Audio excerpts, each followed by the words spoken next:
shot too. Yeah. That's why I was thinking this would be a good spot for it. Yeah. Do you see that Timbaland is working with AI? He signed an AI vocalist. People are getting really outraged about See, that. I'm like, what? That was for me. I find it's just hilarious to me because it's like, it does kind of suck, but it's more funny than anything because I'm like, most people aren't doing that, but people got so upset when he's like, I'm signing an AI singer and she's gonna be the best singer in the world, and he like did sign a deal with one of the AI music companies and is like, I'm making beats for them. So I mean, it's kind of funny because, you know, a lot of musicians are doing the opposite. They're like, I want my music taken off of AI databases. I don't want the algorithm learning. Whereas Timbaland's like, they're paying me, so I want to give them every beat that I own, and I own the rights to it, so I can give them to them. And so it's like, well, now that AI can be trained on all of Timbaland's beats, which is like pop music for the last 30, 40 years. So it's like, well, if he willingly gave it to the AI companies, and he's choosing to work with them because he believes that it's the future, it's like, people can get mad that their music is being taken or infringed upon, but they can't be mad that somebody else is choosing to let their music be. Yeah. So like, you know, I think honestly the only ethical thing I can think of is like, should AI be allowed to train off of anything? Maybe, maybe not. But you know, but we're all allowed to listen to any music that we want. And we will get sued if we steal music directly, but if we make music that sounds like somebody's music, we'll just get shame on you. Or if But it's we won't. influenced, it's Yeah. like, hey. Look at Blurred Lines, you know, that the Robin Thicke song. Like he got sued by Marvin Gaye's family, but he ended up winning the lawsuit because even though the song sounds a lot like a Marvin Gaye song, it sounds like almost exactly like a Marvin Gaye song. It's not. He didn't actually take any of the chord progression or the lyrics. He just stole the entire vibe of the song.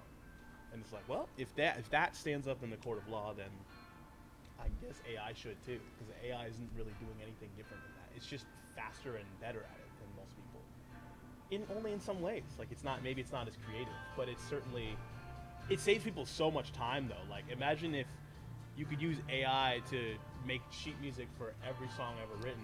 You know, it's like, sure, you could pay somebody to do that, but maybe they wouldn't even be able to do all of it. Like, what if you could say any song and you could use Shazam, and then instead of Shazam just telling you the name of the song, you'd be like, I want charts for this. You're blowing my mind. That's brilliant. I want this to be in Ableton or in Logic as like a file, and it's like, man, that would be such a valuable resource. That AI is on the road to being able to do that. It'll be there in 2 seconds. Yeah, we'll be there in like a year or two probably. Oh wow, man. Well, I just kind of started the camera in the middle of our conversation there because we're getting some good talk on AI there, but yeah, you know, let's just get into it. Let's just man, I mean, I guess I just wanted to talk to you. I'm starting my interview series back up. I did a few of these a few years back. You know, it's kind of podcasting was a thing, and I don't know. I just kind of like, I never wanted it to be like an actual podcast, but I think it's cool for people to, you know, get the camera involved and, you know, see who some of these cats are around town, you know, and totally. You're just such like a creative force, man. I just like, I just wanted to get to know you a little better, you know. I appreciate you taking the time to have this conversation. Yeah, man. Yeah. So where are you coming from? I mean, you know, I see you putting out so much stuff. It all sounds interesting and is meaningful. Like, what's the spirit behind that? Music for me is just self-expression. I'm sure it probably is for a lot of other people, but I take it very literally that it's just a way for me to say things that I maybe don't have the words for, or process thoughts. And for me, it's more like a journaling. I just like to create music by myself and with other people, and it's all just part of life's experiences. Like everything that I've created musically is a memory of mine. Yeah. And that's probably the way that I make memories the best. It's just the most efficient for me. Some people make memories by going on vacations or taking photographs or writing letters or whatever it is. But for me, a lot of times it's a sound signature. I'm creating a sound and that thing reflects where I was at that point in my life. You're blowing my mind already, man. That's beautiful. That is what it's like. That's what it should be like. It's like and for some people it's not, and that's okay too. But for me, it very much is. I'm not as much worried about. I do it for a living, so it is tied to my well-being. But I'm not putting stock into whether my music that I make is popular or that other people like it. All I care about is that I don't even care if I like it. I just care that I got it out and that I expressed myself and did what I needed to do at the time. Bro, that's a beautiful sentiment. Because you put so much stuff out. It's like clearly, I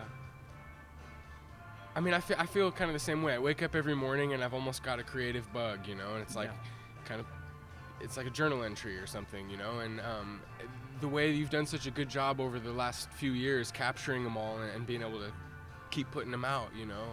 It's like vlogging or blogging, you know, for me. I mean, some people do it in just a different format, but it's the same thing for me I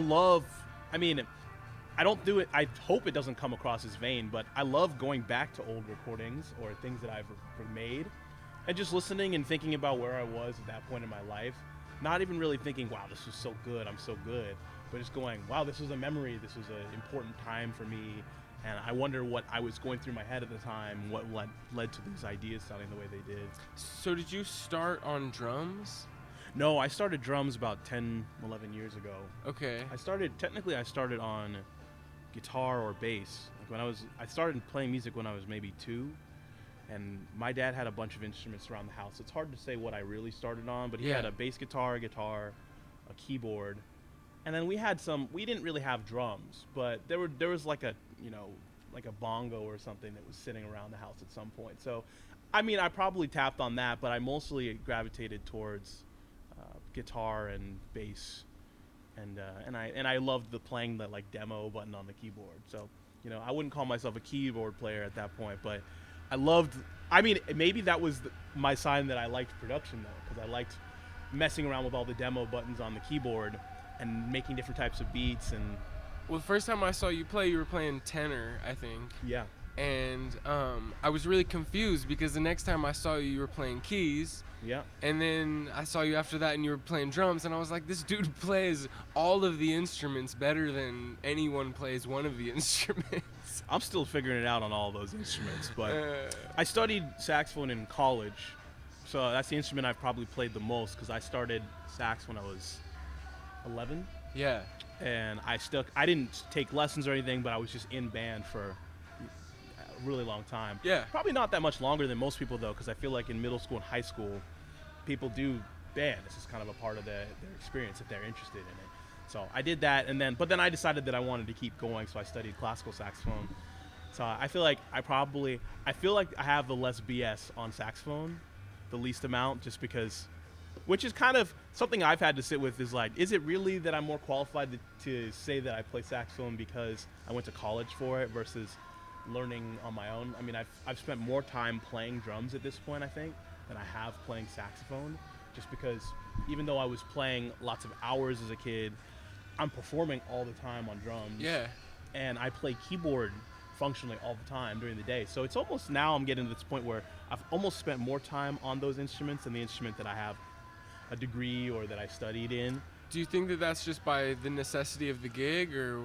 Originally, that was my original motivation to play drums was just to relieve some stress. I was just studying classical saxophone, and it was just kind of a lot. I was like triple major. I was studying business administration and merchandising and classical saxophone, and so it was just kind of, I dropped the triple major because that was too much in college, but also the music requirements for being a classical saxophonist was pretty taxing on me, and I'd self-taught myself, and so I had to relearn the entire instrument because my teacher said that I was doing things the wrong way.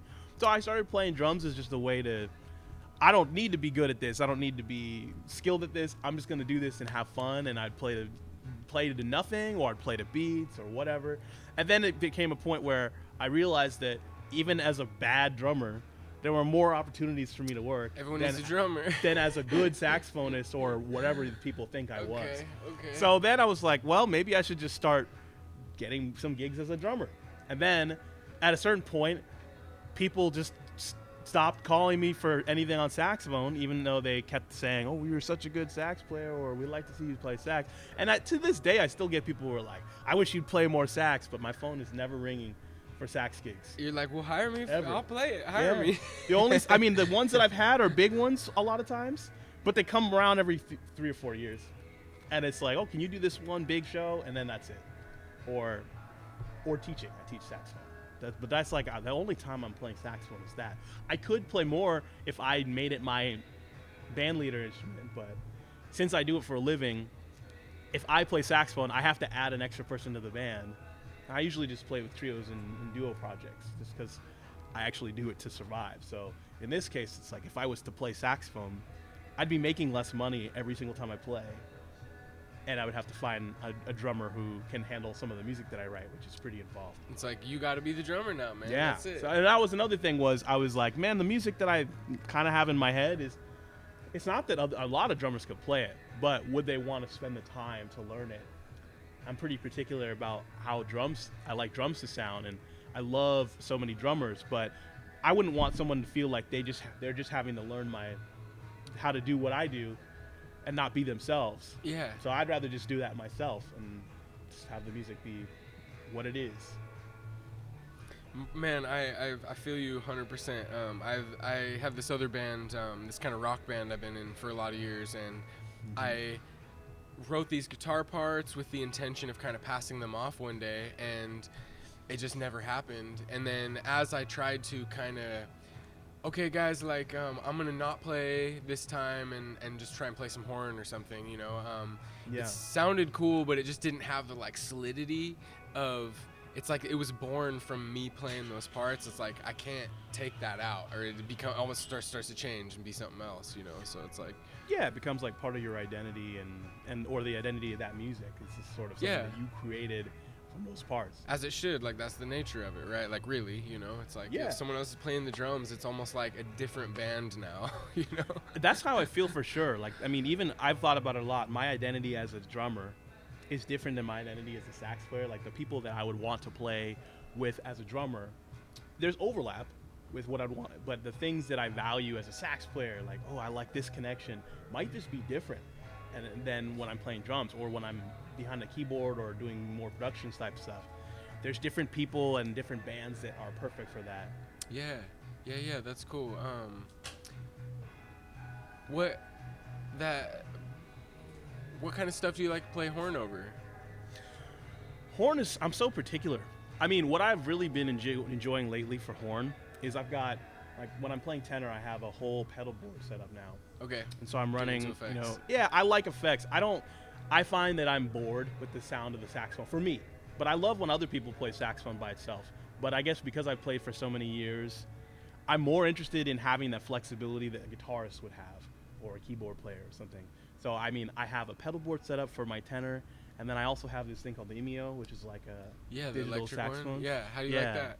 I like it. I mean, the biggest problem with a lot of those, like the Iwi and all those, is that the learning curve is kind of high. Like it looks like a saxophone, but then the fingerings are a little different, or there's some mechanic that's way different. But the Imeo is not even meant to really be performed with. It's supposed to be a practice saxophone. But I use it for recording a lot because it's fully MIDI, so I can record in and make the sounds whatever I want. And I love messing around with synth sounds, but I just don't have chops as a synth player. Like I can play keys if I'm playing chords, but I can't really play a shredding solo. So the Imeo is like my way to, it's like my way to do that. It's my way to use the technique I've built on saxophone to be a synth player. So I mean, I feel like my bread and butter, I haven't really found any performing opportunities with other people where I get to do that, with the exception of I play in Dave Bryant's collective, and in Dave's collective, that is kind of my role is more like a guitarist than a sax player. There's usually another sax player in that project, and so I'm sitting down because to use my pedal board, I have like 2 different expression pedals, so I'm always like I can't really stand up and do this. I got to sit down. So it really feels like I'm not a horn player, because I feel like maybe I don't identify philosophically with being a horn player. Like horn players usually in most bands, especially in non-jazz bands, they're a spectacle. People want to see the horn player. They like get up there, stand up, and you're kind of a show. I hear what you're saying. And I've always been a person that's like, I like to be in the background, make some noises and working with some cool colors and shit. So I mean, so when I have opportunities to just do that and not just be the spectacle, I love that way more, which is part of why I think I gravitated towards drums. Because drums, I don't have to think about being perceived. I mean, sometimes they're like, let's give the drummer some, but most of the time, somebody's in front of me. A singer's in front of me, a horn player's in front of me. So people can see me, but they don't necessarily have to just focus on me. Yeah. And it's not built into the design. But as a horn player, a lot of times, you're not the focus at all, and then you're the focus. Yeah. They just point to you. And everyone expects you to be like triple backflip.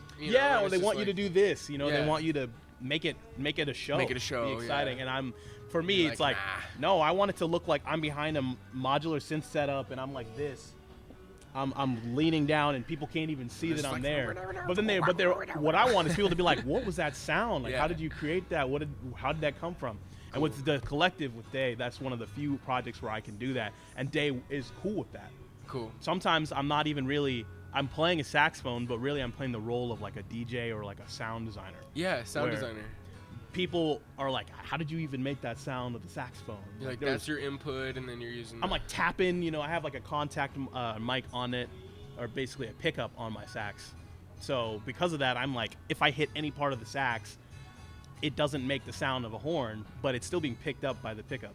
Yeah. And if I'm running certain effects through it, there's times where I'm just blowing air through it, or I'm singing into the horn, or I'm tapping it. And people always like, they'll either hear it first and then try and clock what I'm doing, or they'll see and they're trying to listen for what's happening. And I prefer that. I like making people think a little bit. I love that. It's like just that moment of creativity, you know, like I say in my rock band I've been working on for years. Yeah. All the songs are like, they have to go a certain way, and it's really cool because we all move together, but to set yourself up opportunities to be free is so nice, you know. And I'm a big supporter, purveyor of not even necessarily the avant-garde, but just creative arts. Like, I think that there shouldn't be any reason why people can't just do whatever they think sounds cool or looks cool and find an audience for it. It's certainly not going to be as popular because there's certain things that are just more popular. But a long time ago, I decided that I'm not really worried about being popular. I'm just focused on making music or doing things that inspire me or make me happy. Yeah, man. And I think that because of that, at least the people that are interested in it are authentically interested in me, and I'm not having to be a different version of myself. So there was a crossroads where I feel like, even especially as a sax player, I sort of started essentially removing myself or disqualifying myself from certain types of work, just because I was clear with people that here are the things I value, here's what I like, here's my philosophical approach to the horn. I'm not doing weddings or whatever. Yeah, and I mean, I do sometimes do those kinds of gigs, but I'm always clear with people. I didn't mean to throw the wedding people into yeah, no disrespect to the wedding people. And you know what? I like playing weddings on drums. It's fine. It's just weird. It's a philosophical thing. Like, I could play the same gig on drums and be totally fine with it, maybe even enjoy it, and then do the same one on saxophone and feel kind of weird about it. And then honestly, the inverse is true too. A lot of the types of settings that I like to play sax in, I wouldn't want to play drums in those settings because it doesn't really match how I play drums. Yeah. And so, I mean, it's cool too. And then, like, you want me to just do this? Well, that's not Machado on the drums. Yeah. Yeah. I mean, or maybe I'm playing in a super abstract, like, free, don't ever play any beat, and it's like, even though I'm not necessarily just doing this all day, I like rhythm and I like creating some kind of feel. And so there's some settings where I've been in where I'm like, actually, I don't really think I would want to play sax or drums, but I would play keys in this.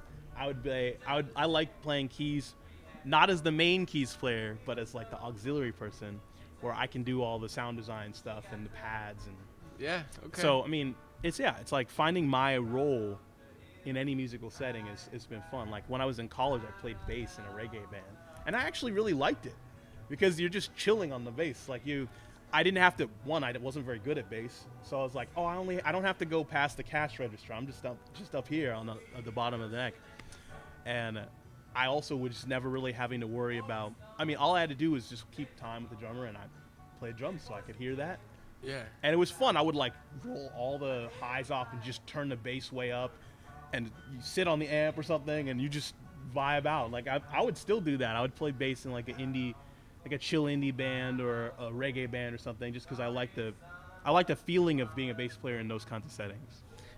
Bro, it's like wait, sorry, I kind of lost my train of thought. Never mind. Cut that. Mix that out. Yeah, man, that's cool. I appreciate your perspective on things. I definitely feel like that's how I look at things. So it's cool to talk to someone else who, you know. Yeah, because you do so much. You're DJ, you play sax, you play guitar, you've got rock band. Yeah. You play in all kinds of other bands and pop up with people. You just recorded, right?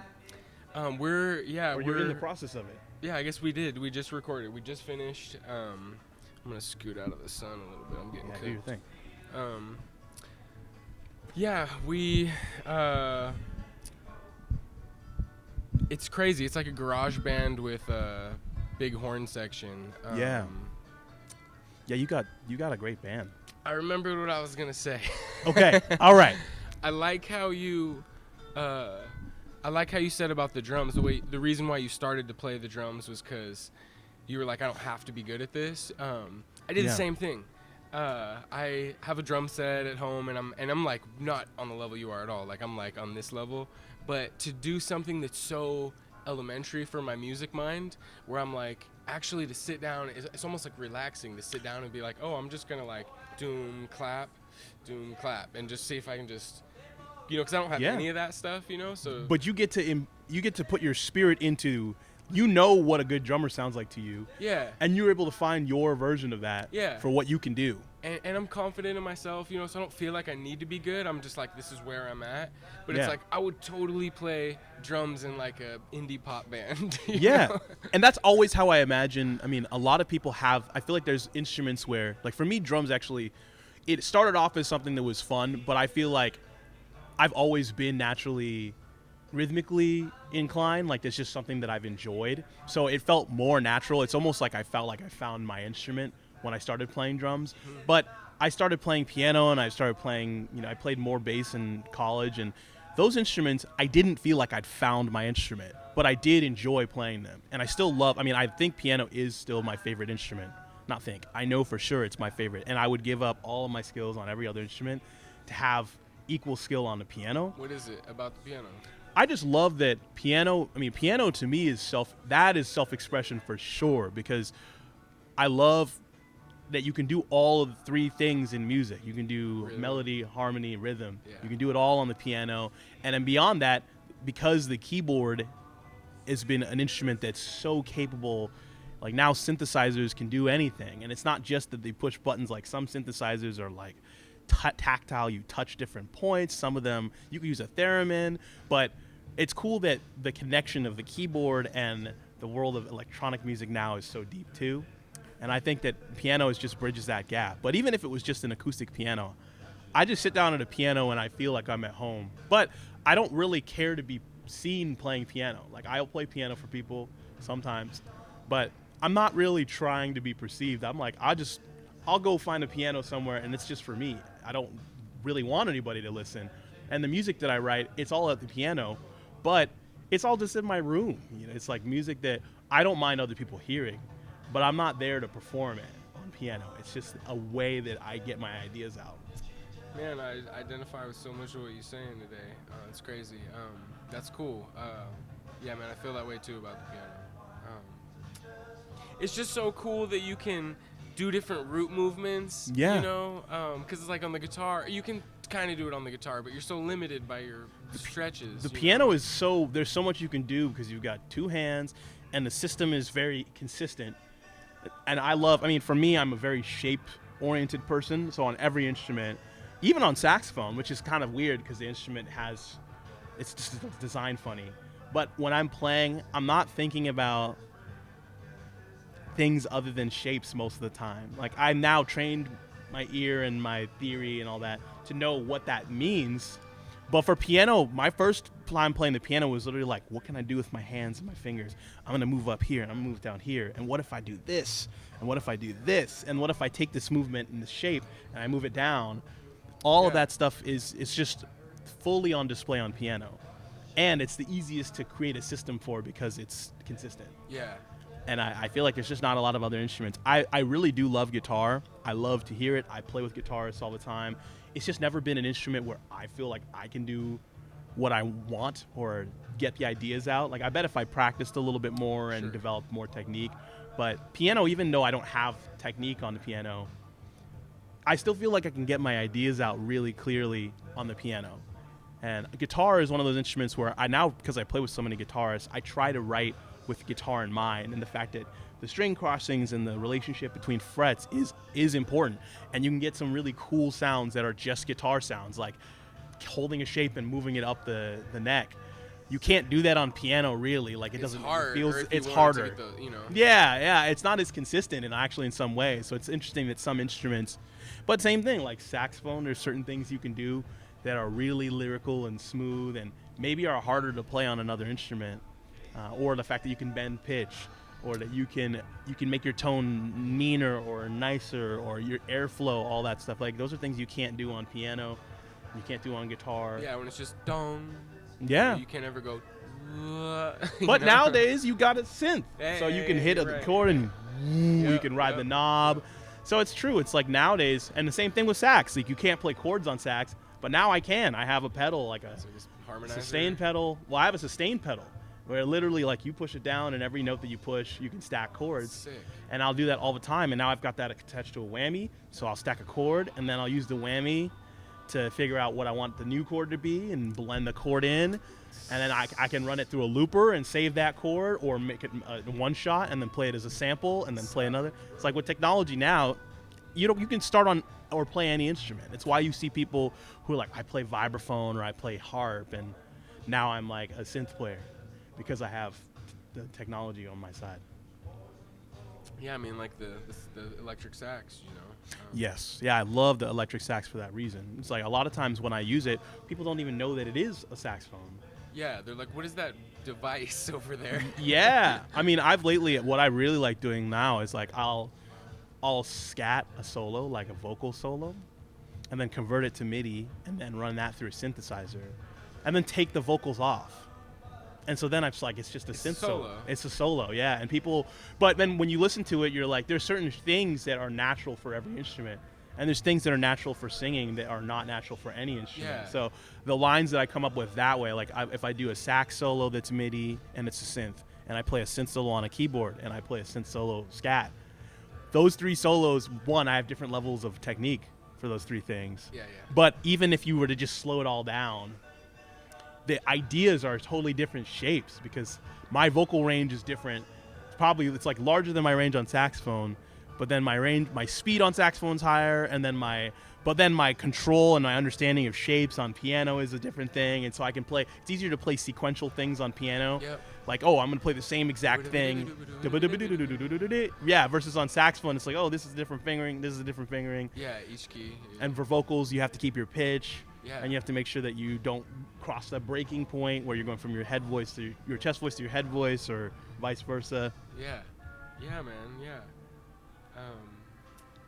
It's cool, man. Well, let me just say thanks again for having this conversation with me, man. It's been a pleasure. I want to get in the studio with you, man. Man, it'd be my pleasure. Yeah, man. So what's your situation with all that? Like, how does one hire you? I mean, I'm always advertising on Instagram. You've probably seen it. I'm always advertising, just telling people I'm for hire. If people want to work with me, they contact me through Instagram or through my website or through email. You can find me at a show, talk to me, or anything. I'm happy to work with anybody. And I'm usually pretty clear, like I think I'm really open-minded to trying to work on different types of projects. I'm a niche person. I do a lot of different little things in very specific ways. So if you can find a way for my voice or my instruments to work for what you're trying to do, then I'm happy to do it. I work with people as a producer, as like an audio engineer, as a teacher. I'll play shows. I like to curate things. Sometimes people just want me to put together a show, even if I'm not a part of it, or like put together a band for something, or like I help people curate. Like maybe they want help their drum setup for their studio and they want to dial in a cool sound or find a cool synthesizer. Like I'm very open-minded. Yeah. I'm like up for it all, really. Yeah, I've been watching you on Instagram over the last several years and just kind of your development and stuff, and you're just working so much, putting out so much, and just really like about it, you know. And it's just good to see, man. It's just like I said, you're just like a force in nature. It's like Earth, Wind, Fire, Machado, you know. I'm the fourth member. Earth, Wind, and Fire. Yeah, there you go. Earth, Wind, Fire, and Machado. You know what I mean? Yeah. Where's my royalty checks, Earth, Wind, and Fire? Yeah, hey. So what's in the future for you? This summer I'm just playing a lot, recording a lot. I mean, really this year. I have this band called Neighbors, which I record with every month. We started in September, and so we just recorded our 11th album. Is that Noah and Mike?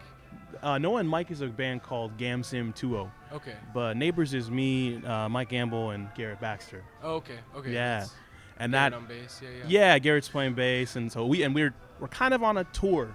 We're starting we're not big enough to really be like we're going to go through the West Coast, but we're just popping over. Like we were in Eugene yesterday, and then we're going to go to Bend tomorrow, and we'll come back, and then we're going to play in Seattle like later this month, and we'll go to Bend again for a different show. You know, it's fun to be able to pop in and out of the Northwest, and eventually we're going to try and do East Coast run and do a little run of the West Coast where we hit California, maybe do some shows abroad, some shows in New Orleans, that kind of thing. So that's kind of been probably my main focus in terms of just one project. And then I'm always putting out solo releases. So I have a few. I want to do something that incorporates the MIDI sax, the EMEO a little bit more, and some of the things that I've been working with a lot of people on. I've done a bunch of collab work over the last couple of years, and it's interesting because I operate pretty fast. Like if I make something and I think it sounds okay, it's out. Yeah, bro. Yeah, it's out there. I always thought that was great about you. You know? A lot of the people I work with they move slower, and so there's a lot of stuff I've recorded on over the last 3 years. I'm like, when is this gonna come out? But it's coming out. So every once in a while, somebody will be like, "Oh, this is out," and I finally remember something that I was on. That I was like, "Oh." For me, it feels like ages ago, but for this person, I always also have to keep that perspective that for me, I'm just used to just operating that way. Yeah. But for most people, it's like this is their first release, or this is a really big release for them, and so they want to put a lot of time and energy into it, and something I completely respect. Yeah. But yeah, I mean, I'm trying to record, I'm trying to collaborate with more people. This is like a year it's a maximalist year. I'm doing as much as I can because I feel like well, I still have.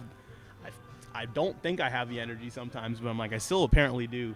So I'm just going to keep going hopefully not until I burn out, but until I feel like I've made it to whatever the next level, but just the next chapter is for me. Yeah, it'd be nice to break through at a certain point to where you can kind of like, you don't have to hustle as hard and you can, your people recognize you for who you are and hopefully, you can get a nice big check for doing a TED Talk or something, you know what I mean? And I record a ton of music, so I mean, my hope is honestly just that something that I record gets popular and I start getting checks in the mail for that, so that I don't have to worry about the hustle, and I can just focus on just doing things for the passion, because I'm a big passion project musician, but I do need to eat. Yeah. And so I'm like, I have to work a lot just so that I can, because I don't have another job. Yeah. So because of that, it's like I'm having to work nonstop, and I don't necessarily have any super residual income that's happening on a regular basis. So creating that's useful, and I do make some music with the intent of it being picked up for sync licensing or for movies or TVs. Yeah. It's just not, because I've committed to not conforming to a specific box. It's always going to be harder for anything that I create to check one of those boxes, but I also hope that with enough time, one of the things that I create will be perfect for some niche thing that happens to be commercially successful. It'd be like some Black Mirror, some crazy shit. Yeah, you know? Or maybe some band decides that they want to have somebody who's like a Swiss Army knife that just does all kinds of stuff. That did happen for me a couple of years ago when I played with Portugal the Man.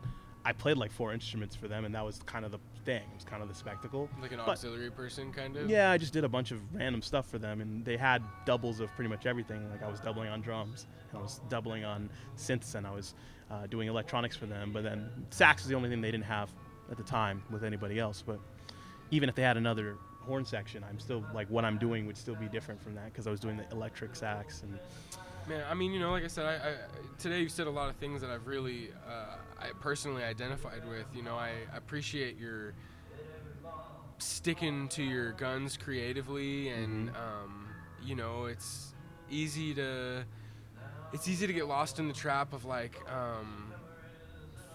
feeling like you need to get popular, especially when you're trying to monetize it, oh, what can I do to monetize it? Oh, well, I should do this because that's what everyone else is doing, and so my rock band I was talking about, we have a very strange sound, but it's taken 20 years for us to mature it enough to where it's ready to bring to market. But literally, it's 20 years, it's a 20-year-old project, and yeah, but sometimes it just takes that much time for something to catch on too. And sorry, we had to become ourselves, we had to be willing to put it out, you know what I mean? Because you're worried about getting judged, you can't, But also think about how many pop groups are super weird, like when you actually listen to what their music is. You listen to like Queen, they're like a classical opera, and there's like all this stuff that is not pop music, but they're known as one of the greatest rock bands of all time, doing classical music pretty much. Yeah. And there's lots of people like that. Like the Police became popular fusing reggae, doing like the that like new wave of reggae music and infusing that in the UK scene. Like there's so many bands that they maybe were a little weird and if you were to write it on paper. But like you said, that you hustled and you did your thing for 20 years, you found your sound and you decided to accept that identity. Yeah. And at some point somebody might just blow up because people I think can tell when something is authentic. When it's real. And if they like it, then they know that they're liking the actual product that person's trying to put out. Sometimes it's tough because in the world of pop music, there are some people that I think are just trying to make what they think people are going to like. And maybe people will like it for a few years, but then when you look back 30 years later, it's like, well, did this person have an identity? Were they doing something that was unique? Maybe, maybe not. But if that same person had been fully committed to just doing their own thing, maybe they wouldn't have blown up. But if they'd happened to, then they would be like a lifelong, just a household name. Yeah. And your music doesn't need to be crazy, progressive, or quirky to necessarily do that. Like it's whatever's authentic to you. I have friends that the music that's authentic to them is just much more straightforward and probably more accessible to the masses than me. And I think that makes it just as organic and like just as authentic for them as me making the weird music that I like to make. And there's people that make music that maybe is weirder than me, or the same thing. Like they shouldn't have to conform, or they should just be able to grow and be themselves and flourish that way. Yeah. Well, it's like you're, going through the forest and it's like you don't want everything to be the same, No. It's nice when there's like diversity of plants, It's like oh, look at this flower over here. It's like who's to be like, well, this flower here looks like a rainbow versus this one that looks like is wearing all black, Or it's like. And which flower are you going to gravitate towards? Like you walk with 100 people, each one of you might look at a different flower. But if all the flowers look the same, then everybody's going to grab the flower that's in front of them because it doesn't matter which one it is. Yeah. But I like that with art, people can take ownership both as a consumer and as a creator or a producer. Like if you're making music, I make music, but the music that I make doesn't represent all the music that I like to listen to or consume. Yeah. And then sometimes the music that I make isn't the music that I would be listening to if somebody else made it. It's just what I like to make. And I think that people often bring the two together and kind of muddle them together in a way that makes them feel like more worried about how they're being perceived or how other people are perceiving them, whereas it's like, well, a lot of people like different music, maybe not even music that you would expect them to like. I was like joking with my friend the other day. I was like, I don't even like my own band. but it's like, because it's so intense, and I'm joking, obviously I love the music. Yeah. It's like my passion project, but it's like, it's so intense, and it's like the comets falling from the sky, and it's like some crazy, like I'm not going to put that on. Especially not like as a DJ, like the stuff that I DJ or that I work with as a DJ. And that's exactly it. Like, and I never listen to the stuff I DJ at home. Yeah. Like, but you feel like it's right for the places that you're playing it. And it's your job. You're finding a combination, like a balance that works for you. Yeah. Playing the music that maybe you don't listen to on your own, but you respect and you appreciate that it's good for those people in that moment. Yeah, in that moment, yeah. And I did at one point, like all the chill hop kind of like jazz hop stuff, you know, at a certain point when that was fresh, it was like, oh, I'm diving straight in, you know.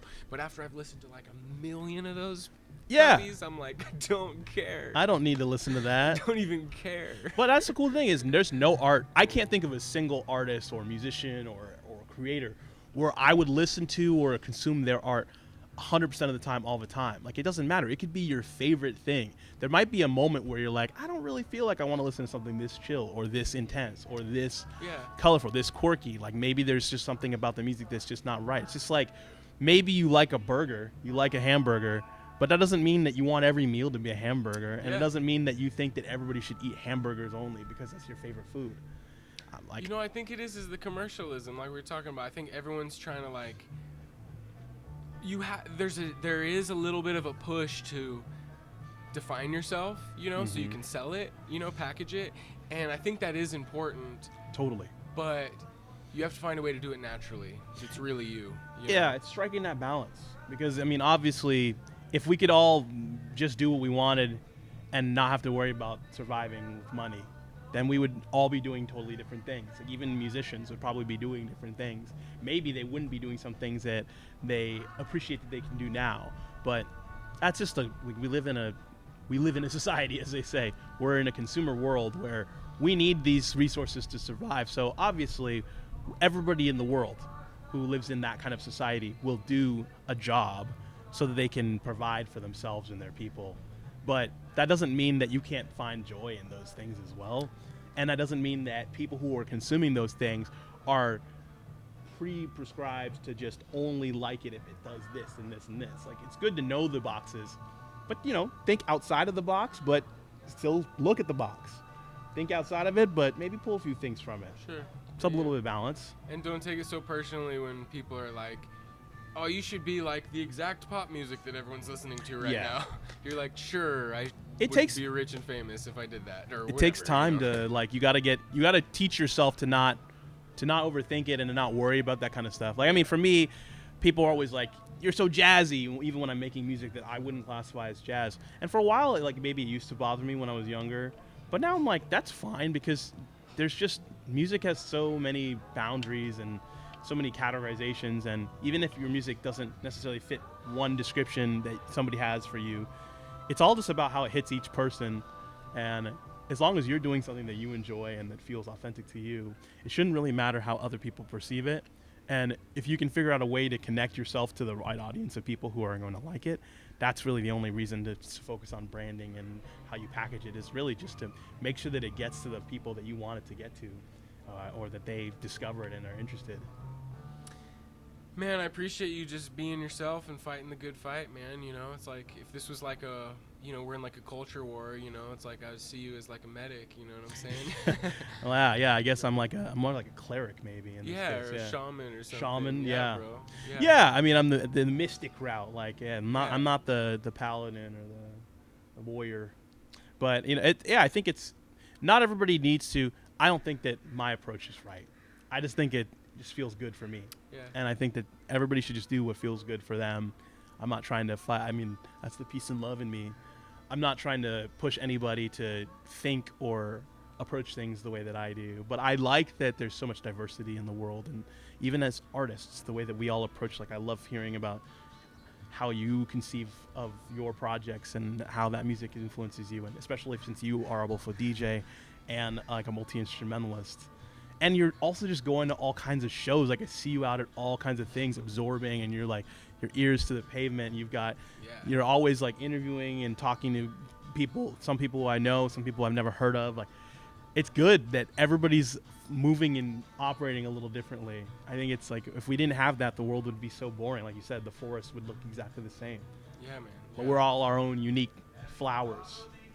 And each flower that comes along, it only blossoms for a period of time. So I'm just trying to like enjoy it and really be here for it, you know, and maybe capture a little bit on film, you know. It's like, you know. I certainly appreciate that. I think the community does too, and you're really making something beautiful here too with this series. Well, thanks for chatting with me, man. Yeah, absolutely. suppose we call it a day. Do we have a sign out or any kind of sign off thing? Eat your Wheaties, listen to music, only good music, no Illuminati music. That's good. Remember that for the next one.